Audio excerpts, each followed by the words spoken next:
Hey guys, tonight we're stepping back, way back, to a time when sandals were made of palm fiber, eyeliner was unisex, and people thought hippos were messengers of chaos. You're about to live a full day as an average citizen in ancient Egypt. Not a pharaoh, not a high priest, just you. A normal person waking up on the east bank of the Nile, where your house is made of mud brick, and your neighbors include goats, children, and at least one extremely opinionated goose. The air is already warm, though the sun hasn't quite peaked over the horizon. Somewhere nearby, someone is shouting about stolen onions. Classic. So before you get comfortable, take a moment to like the video and subscribe, but only if you genuinely enjoy what I do here. Let me know in the comments where you're listening from and what time it is. Now dim the lights, maybe turn on a fan for that soft background hum, and let's ease into tonight's journey together.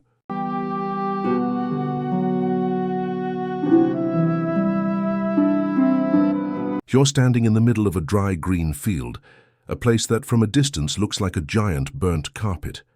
Ahead of you is a field of wheat, next to it a patch of flax rising in the sun. The soil here is part of the magic, fed by the Nile. It's as rich as a buffet for plants, but don't think you're going to leisurely sow the seeds and sit back and enjoy the breeze. No, farming is serious business here, and so hard that your shoulders can speak to you with a groan. You're bent over your wooden hoe, its sharp but heavy stone blade.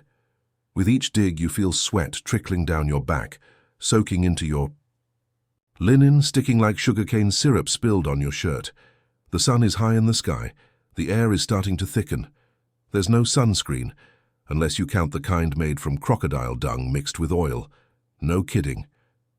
The ancient Egyptians used to smear it on their skin to protect against the sun, and magic. Whichever you find more dangerous is up to you. In the distance, a group of workers are breaking rocks. The sound is like a drumbeat in your head when you're sleep-deprived. They're a construction crew, one of the ones hired by the state to build tombs for the nobility. Everyone has to die, and everyone wants to die in an eternal home, more beautiful than the one they lived in. A child runs by holding a frog. "Dad, look," the father laughs dryly and replies, "Don't let it jump into the pot for lunch." You smile. There's something cute about this family moment in the middle of a hot field, and a little fishy about the smell of mud. As the sun nears its zenith, you take a break. You take a handful of dates and some flatbread from your cloth bag and share them with a co-worker. The two of you sit under the shade of a small acacia tree, whispering. What's hot? A grave was robbed last night. It is said that thieves used fake curses in red ink to scare the guards. Historians still debate whether the ancient Egyptians truly believed in the mummy's curse, or whether it was just a social tool to protect property, like labeling security cameras now. A sudden gust of wind blows past your face, carrying the smell of river water and goat dung. You don't complain. It's the smell of life. In this place, if you smell something, you're alive. And if you're alive, you owe taxes. In the afternoon, you go to the small market on the outskirts of the village to exchange your products.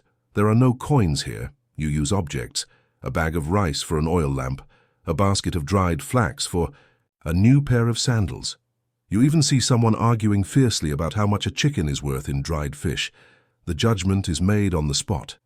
The judge is an old woman. No one dares to argue. A young merchant offers you a strange drink from the land of Punt, which today might be somewhere in Eritrea or Somalia. It's sweet, like honey syrup. You frown. Is there anything mixed in? The merchant smiles mysteriously. No one knows exactly what the merchants of those days were carrying back on their boats. Maybe gold, or fragrant wood, or baby elephants. Yes, they used to import elephants. You return home at dusk. It's starting to cool. The sun is setting on the western shore, the side of death, the ancient Egyptians said. You avoid looking at it for too long.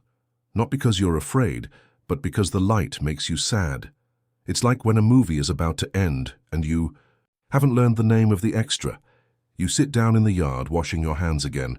A neighbor sits next to you, telling you that her son is about to be accepted into the temple's calligraphy school. You admire him. To know how to write, that means having the opportunity to become an official, a teacher, or at least to be asked to write love letters. You turn back into the house, the light from the oil lamp dancing on the walls like a cheerful ghost. You lay your head on the hard wooden pillow, listening to the cat meowing lazily. Your body is tired, but your mind is drifting.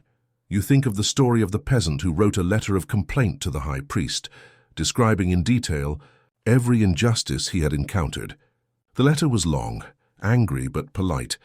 It was over 3,000 years old, and strangely the lament sounds very much like today.